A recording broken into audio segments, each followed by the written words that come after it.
Hello, मैं हूं हरप्रीत। आज हम बात करेंगे आई हैंड इंटीग्रेशन और कंसंट्रेशन। ये दो मेन बेसिक स्किल्स रहते हैं जिससे मैं कहूँ कि हमारी कॉग्निटिव एबिलिटी इस पर निर्भर रहती है, दोनों स्किल्स पर। अगर हमारे बच्चे के आई हैंड कोऑर्डिनेशन में प्रॉब्लम है या फिर कंसंट्रेशन में प्रॉब्लम है, ये दोनों चीज़ें आपस में इंटरकनेक्टेड रहती हैं जो हमारे बच्चों की लाइफ स्किल्स को बहुत ज़्यादा अफेक्ट करती हैं, या यूँ कहूँ कि उनके पूरे लाइफ को अफेक्ट करती हैं। चाहे मैं रीडिंग की बात करूँ, राइटिंग की या डेली लिविंग स्किल्स की, हर एक स्किल डिपेंड रहता है हमारे आई हैंड कोऑर्डिनेशन पर, जो कि शुरू में ही डेवलप होना शुरू हो जाता है बच्चों में और बहुत जल्दी ये स्किल डेवलप होता है। और ये स्किल आगे जाकर हमें कई चीज़ें करने में हेल्प करता है। अगर बच्चों के आई हैंड कोऑर्डिनेशन में कोई प्रॉब्लम है तो उससे बच्चों की लाइफ काफ़ी इफेक्ट होती है। बहुत से बच्चे मैंने देखे हैं जो लर्निंग डिसेबिलिटी में डायग्नोज होते हैं और जिन बच्चों को आई हैंड कोऑर्डिनेशन को लेकर डिफ़िकल्टी रहती है। इसीलिए ज़रूरी है कि हम स्टार्टिंग पर ही बच्चे के इस एक स्किल को ध्यान रखें कि हमारे बच्चे को कहीं आई हैंड कोऑर्डिनेशन में प्रॉब्लम तो नहीं है, क्योंकि जिन बच्चों को आई हैंड कोऑर्डिनेशन में प्रॉब्लम रहती है उन्हें छोटी छोटी काम करने में भी दिक्कत रहती है। बच्चे शूलेस नहीं बांध सकते हैं, शूलेस को होल में डालना ये एक चीज़ नहीं कर पाते हैं। इसके अलावा खाने के लिए स्पून को पकड़ना और उससे सीधा मुंह तक लेकर जाना, इसमें प्रॉब्लम रहती है। किसी भी चीज़ को मिक्स करना है, इवन कि पानी भी अगर उसे ग्लास में डालना है, उसके लिए भी एक अच्छे आई हैंड कोऑर्डिनेशन की ज़रूरत होती है। इसके अलावा ड्रेसिंग स्किल्स की बात करूँ तो बटनिंग, जिपिंग, एवरीथिंग जो है हमारी डिपेंड रहती है आई हैंड कोऑर्डिनेशन पर। तो आप समझ गए हैं कि लाइफ स्किल्स में इसका कितना इंपॉर्टेंट रोल है। इसके अलावा जिन बच्चों को डिफ़िकल्टी रहती है आई हैंड कोऑर्डिनेशन में, उनके एकेडमिक सक्सेस पर भी फ़र्क पड़ता है। बच्चे अक्सर पीछे रह जाते हैं क्योंकि बच्चे उस चीज़ को कर नहीं पाते हैं। आई हैंड कोऑर्डिनेशन के लिए बहुत ज़रूरी होता है हमारे ब्रेन का, हमारी आइज़ का और हमारे बॉडी की मूवमेंट्स, इन तीनों का आपस में कनेक्शन होना, एक अच्छा कम्युनिकेशन होना। हमारी आइज़ जब चीज़ को देखती हैं तो हमारे ब्रेन तक मैसेज जाता है और ब्रेन हमारे बॉडी पार्ट को मैसेज करता है, इंस्ट्रक्ट करता है कि हमें किस बॉडी पार्ट को मूव करना है, किस डायरेक्शन में मूव करना है। इसके लिए हम एक अच्छा कंसंट्रेशन भी चाहिए जो अपने आप बनता है जब आई हैंड कोऑर्डिनेशन की बात करते हैं। इस एक्टिविटी में बच्चे को फॉलो करना है उस पिक्चर को जो उसके सामने रखी है और ब्लॉक्स को उसी तरह से लगाना है। ये एक इंटरेस्टिंग एक्टिविटी रहती है, फन एक्टिविटी में मैंने बच्चे को करवा रही हूँ। उसको कार की एक पाथ जो दिया है मैंने आइसक्रीम स्टिक्स के साथ में, बच्चे को उस पाथ में से कार को लेकर जाना है बिना आइसक्रीम स्टिक्स को हिलाए। इसीलिए मैं कहूँ कि अगर मैं कंसंट्रेशन की बात करूँ या आई हैंड कोऑर्डिनेशन की बात करूँ, दोनों चीज़ें इतनी ज़्यादा आपस में कनेक्टेड हैं कि इनको हम एक दूसरे से अलग करने की सोच नहीं सकते हैं। जो मैं एक्टिविटीज़ मैं आपके साथ शेयर करूंगी उसमें मैं आप समझ पाएंगे कि कितना ज़रूरी है कंसंट्रेशन का होना भी आई हैंड कोऑर्डिनेशन के लिए।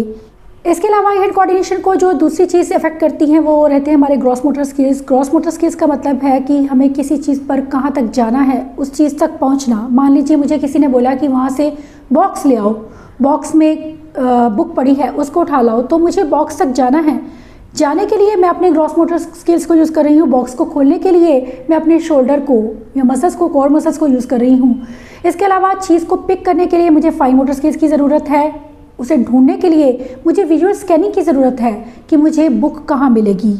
एक मुझे पर्टिकुलर बुक ढूंढनी है बुक्स में से, तो मुझे उसका नाम देखना पड़ेगा। मुझे देखना पड़ेगा कि वो बाकी बुक से अलग है, उसका नाम मुझे पढ़ूंगी मैं उसका, क्योंकि हम विजुअल स्कैनिंग करते हैं उस चीज़ की जिस चीज़ की हमें ज़रूरत होती है। मान लीजिए ड्रॉर में बहुत सी चीज़ें पड़ी हैं और अगर हमने बच्चे को कहा है कोई एक चीज़ देने के लिए, कुछ बच्चे ढूंढ नहीं पाते हैं। ये एक सबसे बड़ा साइन रहता है कि बच्चों में आई हैंड कोऑर्डिनेशन को लेकर प्रॉब्लम है। तो हमें ज़रूरी रहता है कि बच्चे के विजुअल स्कैनिंग स्किल्स में अगर आपको लगता है प्रॉब्लम है, बच्चा स्कैन नहीं कर पा रहा है, या फिर चीज़ को होल्ड करने में, उस प्रॉपर चीज़ को पकड़ने में प्रॉब्लम है, बच्चा कुछ और पकड़ के आपको दे रहा है, तो इसका मतलब ये है कि आई एंड हैंड कोऑर्डिनेशन में प्रॉब्लम है कि जिस चीज़ को बच्चा देख रहा है, जिस स्टिमुलेशन को, उसको फॉलो नहीं कर पा रहा हाथ से, वो कोई और चीज़ पकड़ के आपको दे रहा है। तो हमें ज़रूरी रहता है इस बेसिक स्किल पर काम करना, क्योंकि ये बहुत ज़रूरी स्किल है। मैंने फ्लोर पर एक लाइन लगाई है जिसके ऊपर बच्चे को बॉल को रखना है और उसके साथ साथ उसको रोल करते हुए आगे जाना है। बच्चा लाइन को फॉलो कर रहा है, साथ में हैंड्स को और बॉल को उस डायरेक्शन में मूव कर रहा है। कुछ ऐसी आई हैंड कोऑर्डिनेशन की एक्टिविटीज़ उन्हें देना जिसमें बच्चा डायरेक्टली हैंड्स और आइज़ पर काम करे। क्ले के ऊपर हैमर को लगातार चलाना, मैंने क्ले के डायरेक्शन को बदला है, लेफ़्ट राइट में कर रही हूँ ताकि बच्चे की मिड लाइन पे भी वर्क हो। इसके अलावा पज़ल्स एक ऐसी चीज़ है, मैंने पज़ल्स की ट्रेसिंग नीचे पिक्चर रखी है जिसके ऊपर बच्चे को सेम पीसेस रखने हैं उसी चीज़ के। तो इससे जो है बच्चे को हेल्प मिलती है। एक तो बच्चे को पता चलता है कि मुझे किस तरह से पज़ल्स रखनी है, दूसरा उसको विजुअल उसके सामने रहता है कि मुझे व्हील के ऊपर व्हील का ही पिक्चर लगाना है। ये भी चीज़ बच्चों को हेल्प करती है। पज़ल्स एक बहुत अच्छा ज़रिया है बच्चों के आई हैंड कोऑर्डिनेशंस पर काम करने का। ये पार्किंग एक्टिविटी है, फ़न एक्टिविटी है जिसमें मैंने कुछ ब्लॉक्स बनाए हैं जिसमें बच्चे को कार के ऊपर जहाँ कार लिखा है वहाँ पर कार रखनी है। कुछ बच्चों को लाइन में डिफ़िकल्टी रहती है लेटर्स लिखने में। ऐसे में बच्चों को कुछ ऐसी एक्टिविटीज़ देना कि बच्चे को लाइन की अवेयरनेस हो। इसमें मैंने इस चीज़ का खास ध्यान रखा है कि जिन बच्चों को लाइन को लेकर अवेयरनेस नहीं रहती है उनके लिए कुछ ऐसी एक्टिविटीज़ डिज़ाइन करना। उसके साथ बच्चा सॉर्टिंग पर भी काम कर रहा है। तो ओवरऑल ये ब्रेन के लिए बहुत ही अच्छी फ़न एक्टिविटी है जिसमें बच्चा अपनी आई हैंड कोऑर्डिनेशन को यूज़ कर रहा है। हमारे ग्रॉस मोटर, फाइन मोटर या एकेडमिक की बात करूँ या हमारे डेली लिविंग स्किल्स की बात करूँ, आई हैंड कोऑर्डिनेशन का बहुत इंपॉर्टेंट रोल रहता है। इसीलिए ज़रूरी होता है इस एक स्किल पर काम करना। मैंने इसमें कुछ दाल ली है और दाल को मैं बच्चे को स्पून के साथ में आइस ट्रे में डालने के लिए बोल रही हूँ कि उसे अलग अलग ब्लॉक्स के बीच में डालनी है। फन एक्टिविटी है जो डेली लिविंग्स पर भी मैं काम कर रही हूँ। बच्चे को स्पून पकड़ना आता है इसके साथ में, और साथ ही बच्चा आई हैंड कोऑर्डिनेशन पर भी काम कर रहा है। इसके साथ ही ये जो नेक्स्ट एक्टिविटी है मेरी, इसमें मैंने कुछ ट्रेसिंग ली है जिसके ऊपर बच्चे को आइसक्रीम स्टिक्स लगानी है। अगेन ये विजुअल ट्रैकिंग पर एक्टिविटी मेरी बेस्ड है कि बच्चा उसको ट्रैक कर रहा है और उस पाथ को ट्रैक कर रहा है, उसके ऊपर आइसक्रीम स्टिक्स रख रहा है। आई हैंड कोऑर्डिनेशन को कौन कौन से फैक्टर्स हैं जो अफेक्ट करते हैं? सबसे पहले बैलेंस। अगर बच्चे में बैलेंस नहीं है, जिस भी बच्चे को वेस्टिबुलर इश्यूज़ हैं उससे बैलेंस बनाने में प्रॉब्लम रहती है। बैलेंस बहुत ज़रूरी रहता है, चाहे हम रीडिंग की बात करें या राइटिंग की बात करें। बच्चा एक चीज़ पर कॉन्सेंट्रेट रहने के लिए ज़रूरी होता है कि हम सही पोस्चर में बैठें।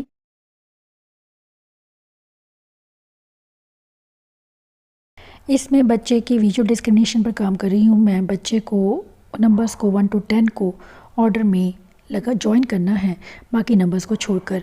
इसके अलावा कुछ ऐसी बच्चों को एक्टिविटीज़ देना जिसमें बच्चे के आइडेंटिफिकेशन पे काम करना। उसके साथ में बच्चे विजुअली इस चीज़ को डिस्क्रिमिनेट कर पाते हैं कि कौन सा नंबर किसी नंबर से किस तरह से डिफरेंट है और उसे बच्चा लगा रहा है। सभी चीज़ें, ये सभी एक्टिविटीज़ बिल्डिंग ब्लॉक्स रहती हैं, बहुत ज़रूरी रहती हैं बच्चों के एकेडमिक सक्सेस के लिए। बैलेंस ज़रूरी रहता है हमारे स्पोर्ट्स स्किल के लिए। चाहे मैं क्रिकेट खेलने की बात करूं, बैडमिंटन की बात करूं, कैच एंड थ्रो जैसी सिंपल एक्टिविटी या थ्रोइंग भी सिंपल अगर मैं बात करूं, तो ज़रूरत रहती है उसके लिए आई हैंड कोऑर्डिनेशन की। आई हैंड कोऑर्डिनेशन के लिए हमें ज़रूरत रहती है एक अच्छे बैलेंस की, क्योंकि बैलेंस बहुत अफेक्ट करता है हमारे आई हैंड कोऑर्डिनेशन को। अगर हम सही से खड़े नहीं हो पा रहे हैं तो ऑब्वियस है कि हमारा आई हैंड कोऑर्डिनेशन भी हिलता रहेगा और हम सही से उस चीज़ पर कॉन्सेंट्रेट नहीं कर पाएंगे। अच्छे आई हैंड कोऑर्डिनेशन के लिए बहुत ज़रूरी है बैलेंस का होना। अगर बच्चा सही से आपका बैलेंस के साथ में खड़ा हो रहा है, उसके मोटर मूवमेंट्स कोऑर्डिनेटेड हैं, तो बच्चे के आई हैंड कोऑर्डिनेशन ऑटोमेटिकली अच्छे रहते हैं। इसके साथ ही बच्चों को कुछ ऐसी एक्टिविटीज़ देना। ऑब्स्टेकल एक अच्छा ज़रिया रहता है बच्चों के बैलेंस पर काम करने का। बच्चे को मैंने विजुअल पाथ दिया है जिस पर बच्चे को चलना है और सही से चलना है। आइज़ को और ब्रेन को या फिर हमारे मोटर मूवमेंट को सही से कम्युनिकेट करने में, उन्हें रिलेट करने में, क्योंकि जब ये तीनों चीज़ें कनेक्टेड रहती हैं तो हमारा आई हैंड कोऑर्डिनेशन अच्छा रहता है। हमारी वेस्टिबुलर सेंस हमें हेल्प करती है हमें बैलेंस रखने में और चीज़ों को, हैंड्स को और आइज़ को कोऑर्डिनेट करने में। इस एक्टिविटी में मैंने 2 कलर्स को यूज़ किया है, रेड और ब्लू। आप चाहें कलर्स को कम या ज़्यादा कर सकते हैं। बच्चे को उस लाइन के ऊपर उस कलर को चलाना है। इसमें आप बच्चे के स्कैनिंग पर, उसके ट्रैकिंग स्किल्स पे काम कर रहे हैं और कंसंट्रेशन को इम्प्रूव कर रहे हैं। इस एक्टिविटी में मैंने एक ब्लॉक डिज़ाइन दिया है जिसे ड्रॉ किया गया है बच्चे के लिए, और मैंने बच्चे को ब्लॉक्स दिए हैं सेम उसी कलर के। बच्चा उसके ऊपर रख रहा है जिसमें बच्चा अपने आई हैंड कोऑर्डिनेशन को यूज़ कर रहा है कि उसे कौन सा कलर किसके ऊपर रखना है। इसके साथ बच्चे को वो डिज़ाइन बनाना सिखाना कि वो डिज़ाइन जो बना है उस डिज़ाइन को कॉपी करना कि किस तरह से उसे एक के ऊपर एक ब्लॉक लगाकर सेम उसी डिज़ाइन को बनाना है। डिस्क्रिमिनेशन जो है उसके लिए भी हमें अगेन कंसंट्रेशन की ज़रूरत रहती है, किसी चीज़ को अलग कर पाना बाकी चीज़ों से। इस एक्टिविटी में मैंने एक सेंटर में लाइन लगाई है और बच्चे को मैंने एक साइड पर जो रख रही हूँ, जिस कलर की आइसक्रीम स्टिक सीधी रख रही हूँ बिल्कुल, और उसे मैं दे रही हूँ कि उसे इसी तरह से वो आइसक्रीम स्टिक्स लगानी है। बच्चा इसे अपने आप कलर को डिस्क्रिमिनेट करके रख रहा है कि उसे कौन सा कलर उसके बाद रखना है। विजुअल डिस्क्रिमिनेशन स्किल्स का होना भी ज़रूरी है कि बच्चा विजुअली उस चीज़ को डिस्क्रिमिनेट कर पाए, अलग कर पाए और उसे ढूंढ पाए। इस एक्टिविटी में मैंने आइस ट्रे को यूज़ किया है जो घरों में ईज़िली अवेलेबल रहती है। मेरी ज़्यादातर एक्टिविटीज़ वही होती हैं जिन्हें आप घर पर ईज़िली कर सकते हैं। इसमें मैंने सिंपली अलग अलग रंग कलर्स के ब्लॉक्स यूज़ किए हैं और बच्चे को अलग अलग ब्लॉक दे रही हूँ। बच्चे को उसके सामने सेम कलर रखना है। ये एक एक्टिविटी बच्चों के स्कैनिंग स्किल्स को, उनके विजुअल ट्रैकिंग के स्किल्स को इम्प्रूव करती है। ओवरऑल कहूँ आई हैंड कोऑर्डिनेशन के लिए बहुत यूज़फुल एक्टिविटी है। इसके साथ एक बिल्डिंग ब्लॉक रहता है, वो है हमारे ग्रॉस मोटर स्किल्स, चीज़ तक पहुंचना और उसे ग्रास्प करना। उसकी एक अच्छी मोटर प्लानिंग भी ज़रूरी रहती है जो एज के साथ हमें आती है कि किसी चीज़ को किस तरह से हमें पकड़ना है और उसे लेकर जाना है या उस तक किस तरह से पहुंचना है। इस एक्टिविटी में बच्चे को रिंग्स डालने हैं। मैंने टेबल पर ये रखा है और बच्चे को अलग अलग डायरेक्शंस में मैंने रिंग गिरा कर दी हैं। बच्चा वहाँ तक जा रहा है, उस चीज़ को होल्ड कर रहा है और उसे लाकर डाल रहा है।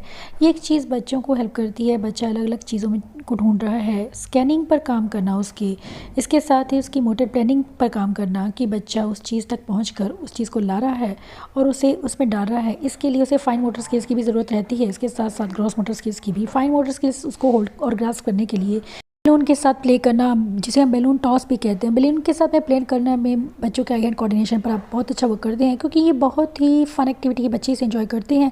इसके साथ शू लेसिंग सिखाना बच्चों को, ऐसी एक्टिविटीज़ के साथ में आप बच्चों के आई हैंड कोऑर्डिनेशन पे काम करें और साथ में बच्चे लाइफ स्किल्स सीख रहे हैं, शू लेस को किस तरह से बांधा जाता है।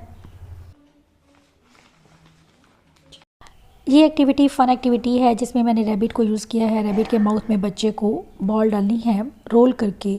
इसके लिए बच्चे को कंसंट्रेशन भी चाहिए, मोटर स्किल्स की ज़रूरत है। उसके साथ साथ बच्चे को टारगेट पे रखनी है माउथ रैबिट की, जिसके बीच में उसे डालनी है। बच्चा अपने आई हैंड कोऑर्डिनेशन को यूज़ कर रहा है इस एक्टिविटी के लिए। ऐसी एक्टिविटीज़ बच्चों के लिए डिज़ाइन करनी बहुत ज़रूरी रहती हैं जिससे बच्चे फ़न वे में करें। इंटरेस्टिंग वेज में बच्चों के स्किल्स पर काम करना बहुत ही ज़रूरी है। ये एक्टिविटी बेसिकली वेस्टिबुलर पर बेस्ड है। मैंने ट्रैम्पोलिन पर बच्चे को जंप कर रहा है, बच्चे को ब्लॉक्स दिए हैं, रखे हैं उसके सामने कि उसे एक एक करके सामने एक टब में गिराने हैं जंप करते हुए। ये थोड़ी चैलेंजिंग रहती है बच्चों के लिए जब बच्चे जंप करते हुए ब्लॉक्स को टब के अंदर थ्रो करते हैं। इससे बच्चों के आई हैंड कोऑर्डिनेशन में बहुत इंप्रूवमेंट आती है। क्योंकि नेक्स्ट एक्टिविटी है कैच एंड थ्रो की। बहुत सिंपल सी एक्टिविटी है लेकिन यह है बच्चों के आई हैंड कोऑर्डिनेशन के लिए बहुत ही ज़्यादा यूज़फुल एक्टिविटी है। अगर आपके बच्चे में कोई भी एक डिफ़िकल्टी है, किसी भी एक एरिया में डिफ़िकल्टी है, तो बच्चों को आई हैंड कोऑर्डिनेशन में प्रॉब्लम हो सकती है। इन एक्टिविटीज़ के साथ में हम बच्चों के आई हैंड कोऑर्डिनेशन पर वर्क कर सकते हैं। कुछ ऐसी सिंपल सी एक्टिविटीज़ और सिंपल तरीके रहते हैं जिससे आप घर पर ही बच्चों की आई हैंड कोऑर्डिनेशन को इम्प्रूव कर सकते हैं ताकि आगे जाकर बच्चों को प्रॉब्लम ना हो। Thanks for watching.